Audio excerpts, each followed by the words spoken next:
Morning to everyone. Just इससे पहले वाले वीडियो में हमने देखा था एटॉमिक रेडियस को हम किस तरीके से कैलकुलेट कर सकते हैं, एटॉमिक रेडियस कितने टाइप्स की होती है। एंड आज की इस वीडियो में हम देखेंगे कि जो आयनाइजेशन एंथैल्पी है वो किस तरीके से पीरियोडिक टेबल में वेरी करती है। तो सबसे पहले जो आयनाइजेशन एनर्जी है, आयनाइजेशन एंथैल्पी भी बोलते हैं उसको। तो आयनाइजेशन एनर्जी होती क्या है कि आपके पास गैसेस सिस्टम में कोई एटम है, उस एटम के आफ्टर मोस्ट सेल से इलेक्ट्रॉन निकालने के लिए जिस एनर्जी की रिक्वायरमेंट होती है उस एनर्जी को हम बोलते हैं ionisation energy. The amount of energy that is required to remove electron from gaseous state. तो गैसेस स्टेट से इलेक्ट्रॉन निकालने के लिए हमें जिस एनर्जी की रिक्वायरमेंट है उसको हम बोलेंगे ionisation energy. And ionisation energy की हम बात करें तो जो आयनाइजेशन एनर्जी है वो पीरियोडिक टेबल में अगर हम लेफ्ट टू राइट जाएंगे तो हमारी आयनाइजेशन एनर्जी इंक्रीज होती है, एंड अप टू डाउन आएंगे तो आयनाइजेशन एनर्जी क्या होती है, डिक्रीज होती है। क्यों? अगर हम लेफ्ट टू राइट जाते हैं तो एटॉमिक साइज क्या होती है, डिक्रीज होती है। तो साइज कम होगी तो इलेक्ट्रॉन जो होंगे उनका न्यूक्लियस से अट्रैक्शन क्या होगा, ज़्यादा होगा। अट्रैक्शन जितना ज़्यादा होगा तो उसी एटम से इलेक्ट्रॉन निकालने के लिए हमें एनर्जी भी क्या चाहिएगी, ज़्यादा चाहिएगी। ज़्यादा एनर्जी चाहिएगी तो आयनाइजेशन एनर्जी भी आपकी क्या होगी, इंक्रीज होगी। तो in periodic table left to right जाएंगे तो आपकी आयनाइजेशन एनर्जी इंक्रीज होगी। क्यों? आयनाइजेशन एनर्जी से एक रीज़न ये भी है कि लेफ्ट टू राइट जाने पे नंबर ऑफ सेल्स इंक्रीज नहीं होते। आपको गूगल मीट पे जो क्लास ली थी उसमें मैंने आपको बताया था कि जब हम अप टू डाउन आते हैं तो नंबर ऑफ सेल्स इंक्रीज होंगे, और यहाँ पे क्या होता है left to right number of shells increase नहीं होके जो इलेक्ट्रॉन है वो एक ही सेल में ऐड होते हैं। जब कोई इलेक्ट्रॉन एक ही सेल्स में ऐड होते जाएंगे तो न्यूक्लियस में अट्रैक्शन कैसा होता जाएगा, आउटर मोस्ट सेल के इलेक्ट्रॉन के लिए मैक्सिमम होगा। तो जितना ज़्यादा अट्रैक्शन होगा तो स्ट्रांगली अट्रैक्ट होंगे और हमें वहाँ से इलेक्ट्रॉन निकालने के लिए उतनी ही ज़्यादा एनर्जी की भी क्या होगी, रिक्वायरमेंट होगी। तो लेफ्ट टू राइट जाने पे आयनाइजेशन एनर्जी इंक्रीज होती है, बिकॉज लेफ्ट टू राइट क्या होगा, आपकी साइज डिक्रीज होगी।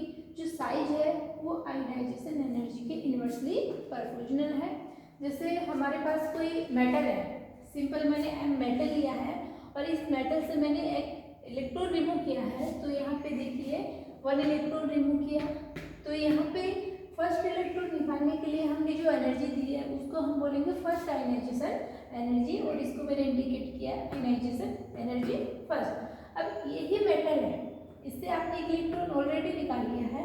अब ये इलेक्ट्रॉन जो और दूसरा इलेक्ट्रॉन होगा वो अंदर की तरफ होगा, तो इस मेटल से हमें फिर से इलेक्ट्रॉन निकालना है तो हमें इसके कंपेयर में ज़्यादा एनर्जी देनी पड़ेगी, इसको हम बोलेंगे आयनाइजेशन एनर्जी 2। एंड थर्ड है आपका कि जो M+2 है, अगर हमें इससे इलेक्ट्रॉन निकालने हैं तो और भी ज़्यादा इनर वाले जो इलेक्ट्रॉन होंगे हमें वो निकालने होंगे। तो यहाँ पे एक इलेक्ट्रॉन हमने फिर से निकाला, तो ये जो एनर्जी दी है इसको हम बोलेंगे ionisation energy third. It means अगर हमें किसी मेटल से जिसपे ऑलरेडी इलेक्ट्रॉन निकाले हुए हैं वहाँ से इलेक्ट्रॉन निकालने हों तो हमें उसके कंपेयर में और भी ज़्यादा आयनाइजेशन एनर्जी की क्या होगी, रिक्वायरमेंट होगी। तो हम कह सकते हैं कि जो आयनाइजेशन एनर्जी है वो आपकी क्या होती है, कंटिन्यूस इंक्रीज होती है। जैसे ionisation energy third greater than होगी सेकेंड से, second is greater than compare to first ionisation energy. Second है आपकी जो आयनाइजेशन एनर्जी है उस पर कुछ फैक्टर वेरी करते हैं कि जो एलिमेंट है जिनका इलेक्ट्रॉनिक कॉन्फ़िगरेशन आपका या तो हाफ फिल हो या क्या हो, फुल फिल हो, उनकी आयनाइजेशन एनर्जी कंपेयर में क्या होगी, मैक्सिमम होगी। क्यों? जिन एलिमेंट का electronic configuration half fill full fill होगा उनकी स्टेबिलिटी ज़्यादा होगी, वो ऑलरेडी कभी नहीं चाहेंगे कि वो अपने इलेक्ट्रॉन रिमूव करे। कोई भी ऑलरेडी स्टेबल है तो अपना रिमूव नहीं करना चाहेगा। अगर हमें वहाँ से इलेक्ट्रॉन निकालना है तो हमें क्या चाहिए, ज़्यादा एनर्जी की रिक्वायरमेंट होगी। जैसे देखिए आपके पास पीरियोडिक टेबल होगी और अपने टेक्स्ट बुक भी साथ में रखा करो। जो सेकेंड है पीरियड आपका, जो सेकेंड है उसमें देखिए लिथियम, लिथियम के बाद में दिया हुआ है बेरिलियम, फिर आप चले जाइए पी ब्लॉक में तो continuous lithium, beryllium, boron, carbon, nitrogen, oxygen, fluorine, neon, ये आपका पैटर्न दिया हुआ है। और यहाँ से हम देख रहे हैं कि ये जो हमारा सीक्वेंस है वो लेफ्ट टू क्या है, राइट है, और लेफ्ट टू राइट अभी हमने कहा आयनाइजेशन एनर्जी आपकी क्या होगी, इंक्रीज होगी। तो क्या आयनाइजेशन एनर्जी रेगुलर इंक्रीज होगी? हमारे सेंटेंस के अकॉर्डिंग तो क्या होना चाहिए, ionisation energy left to right increase होती है, तो मैक्सिमम नियर क्या होनी चाहिए, fluorine, oxygen, carbon, nitrogen, carbon, इस तरीके से कंटिन्यूस होना चाहिए। बट हमारा सेकंड सेंटेंस क्या है, जिन एलिमेंट की हाफ फिल हो या फुल फिल हो उनकी आयनाइजेशन एनर्जी ज़्यादा होगी। तो यहाँ पे एक्सेप्शन केस क्या है, जो नियोन है उसकी आयनाइजेशन एनर्जी सबसे ज़्यादा होती है। अब यहाँ पे जो फ्लोरीन है एंड जो आपका ऑक्सीजन है, तो यहाँ पे देखो जो फ्लोरीन है उसका जो इलेक्ट्रॉनिक कॉन्फ़िगरेशन है वो आपका होता है, जो P है उस पर कितने इलेक्ट्रॉन होंगे आपके, 5 होंगे। और आपका ये है, इसमें P में ऑक्सीजन में 4 इलेक्ट्रॉन होते हैं, 2p2, एंड जो नाइट्रोजन है उसमें आपके 3 इलेक्ट्रॉन होते हैं। तो सबसे ज़्यादा तो आपकी आयनाइजेशन एनर्जी होगी नियोन की, उसके बाद में सेकंड आपकी फ्लोरीन की। बट अगर इनका हम कंपेयर करें तो यहाँ पे देखो ऑक्सीजन की ज़्यादा होनी चाहिए लेफ्ट टू राइट जाने पे, बट यहाँ पे लेफ्ट टू राइट के साथ में हम देख रहे हैं जो नियोन जो आपका नाइट्रोजन है उसका कॉन्फ़िगरेशन क्या है, हाफ फिल्ड है। जो मेरी फर्स्ट क्लास थी उसमें मैंने बताया था जो p ऑर्बिटल है वो 3 ऑर्बिटल होते हैं, मैक्सिमम 6 इलेक्ट्रॉन फिल कर सकते हैं। तो यहाँ पे क्या है, 3 इलेक्ट्रॉन है, हाफ फिल्ड है। हाफ फिल्ड होने की वजह से यहाँ पे क्या है, इसकी स्टेबिलिटी ज़्यादा है। हाफ फिल्ड की हम बात करें तो देखिए यहाँ पे p ऑर्बिटल हो गया, 1 इलेक्ट्रॉन 2 3, ये कैसा है आपका हाफ फिल्ड है। ओके, तो यहाँ पे इसकी स्टेबिलिटी ऑक्सीजन के कंपेयर में क्या होगी, ज़्यादा होगी। तो इसकी आयनाइजेशन एनर्जी क्या होगी, इसके कंपेयर में इसकी ज़्यादा होगी और इसकी कम होगी। तो पहले नंबर पे ये आ गया, दूसरे पे ये आ जाएगा, थर्ड पे ये आ जाएगा, फोर्थ पे ये आ जाएगा, फिर फिफ्थ पे आपका क्या रहेगा, कार्बन एसिड। अब यहाँ पे देखिए जो बेरिलियम है उसमें क्या होगा, 1s2 2s2, और यहाँ पे बोरोन में क्या है, 2p1।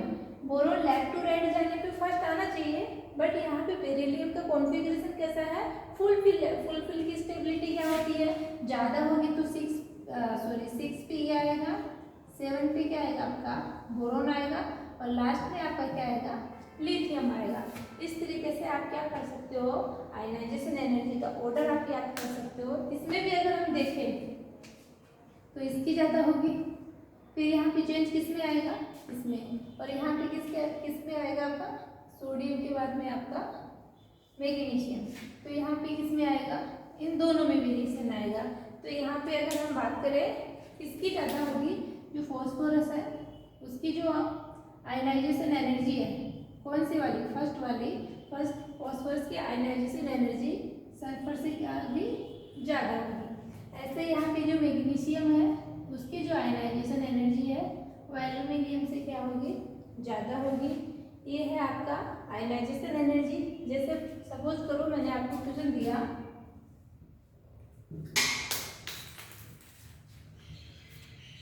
यहाँ तक आपका हो गया है,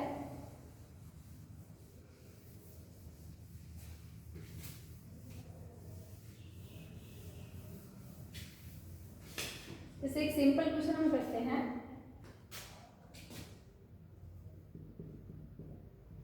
increasing order of ionisation energy. मैंने यहाँ पे आपको दे दिया नाइट्रोजन है, ऑक्सीजन है, फ्लोरीन है एंड नियोन है, और इनको आपको फर्स्ट आयनाइजेशन एनर्जी का इंक्रीजिंग ऑर्डर में अरेंज करना है। तो यहाँ पे देखो ये जो नियोन है सबसे ज़्यादा होगा, फिर फ्लोरीन होगा, इन दोनों का कंपेयर करें तो इसका कैसा है, हाफ फिल है। हाफ फिल की वजह से क्या होगा, ये ज़्यादा स्टेबल होगा, तो ऑर्डर क्या हो जाएगा, सबसे ज़्यादा नियोन का होगा, फिर आपका फ्लोरीन होगा, फिर नाइट्रोजन होगा, फिर आपका क्या होगा, ऑक्सीजन होगा। इस तरीके से आप क्या कर सकते हो, अरेंज कर सकते हो।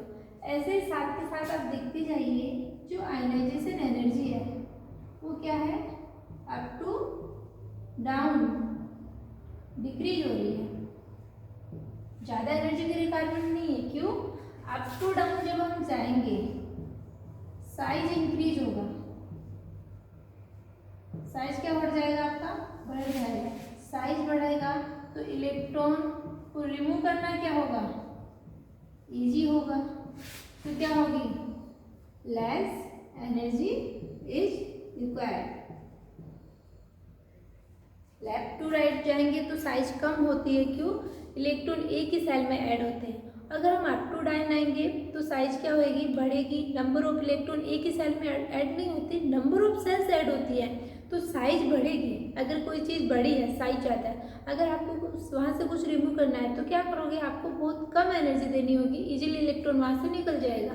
एक छोटी साइज है, वहाँ पे क्या होगा? इलेक्ट्रॉन का अट्रैक्शन न्यूक्लियस से ज़्यादा होगा, तो वहाँ से इलेक्ट्रॉन निकालने के लिए आपको क्या चाहिए? ज़्यादा एनर्जी चाहिए।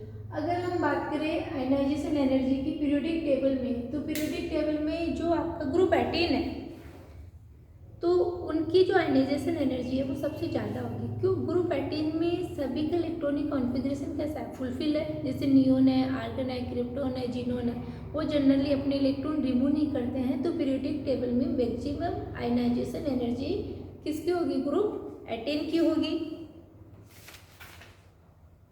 ऐसे ही अगर हम बात करें, ये तो हो गया आपका, देखो फर्स्ट आयनाइजेशन एनर्जी हम निकालते हैं। अगर हमें सेकेंड आयनाइजेशन एनर्जी निकालना हो, फिर अगर हम कंपेयर करें किसकी आयनाइजेशन एनर्जी ज़्यादा होगी, किसकी आयनाइजेशन एनर्जी क्या होगी? कम होगी।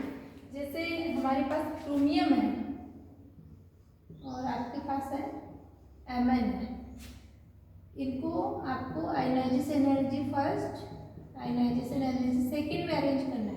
तो सबसे पहले हम लिखेंगे कॉन्फ़िगरेशन। क्रोमियम का क्या हो जाएगा? 3d5 4s1। Mn का क्या होता है? 3d5 4s2। देखो दोनों भी हाफ फील्ड है, दोनों भी क्या है आपके? हाफ फील्ड है। अब यहाँ पे देखो क्रोमियम है, हमने इसको फर्स्ट आयनाइजेशन एनर्जी दी, मतलब इलेक्ट्रॉन रिमूव करने के लिए। इलेक्ट्रॉन कौन सा होगा? बाहर जाएगा, ये वाला। तो कॉन्फ़िगरेशन क्या आ गया? 3d5 4s0। और इससे भी हमने फर्स्ट इलेक्ट्रॉन रिमूव किया तो क्या आ जाएगा? 3d5 4s1। अब यहाँ पे देखो हमने फर्स्ट इलेक्ट्रॉन रिमूव किया है, तो जो आयनाइजेशन एनर्जी है वो किसकी ज़्यादा होगी? फर्स्ट वाली, इसकी ज़्यादा होगी। क्यों? ये हाफ फील्ड है, एस में भी 1 इलेक्ट्रॉन है और डी में 5 इलेक्ट्रॉन है। तो यहाँ पे देखो अगर हम फर्स्ट आयनाइजेशन एनर्जी की बात करें तो Mn की ज़्यादा होगी क्रोमियम के कंपेयर में। ओके, सेकेंड है आयनाइजेशन एनर्जी सेकेंड। अब देखो अगर हमें इससे इलेक्ट्रॉन निकालना होगा, आयनाइजेशन एनर्जी सेकेंड, तो इलेक्ट्रॉन यहाँ से निकलेगा तो क्या आएगा? 3d5 4s0। और यहाँ से अगर हम इलेक्ट्रॉन निकालेंगे तो इलेक्ट्रॉन कहाँ से निकलेगा? यहाँ से, तो क्या बनेगा? 3d4। बट यहाँ पे हमें क्या होगा? 3d5 मोर स्टेबल है, हाफ फील्ड है, तो यहाँ पे इजीली इलेक्ट्रॉन रिमूव नहीं करेगा। इसके लिए हमें मैक्सिमम एनर्जी की रिक्वायरमेंट होगी 3d5 से इलेक्ट्रॉन रिमूव करने के लिए। तो सेकेंड जो आयनाइजेशन एनर्जी का ऑर्डर होगा वो आपका होगा क्रोमियम ग्रेटर देन Mn। आज के इस लेक्चर में इतना ही है। नेक्स्ट वाले में हम देखेंगे इलेक्ट्रोनेगेटिविटी के बारे में।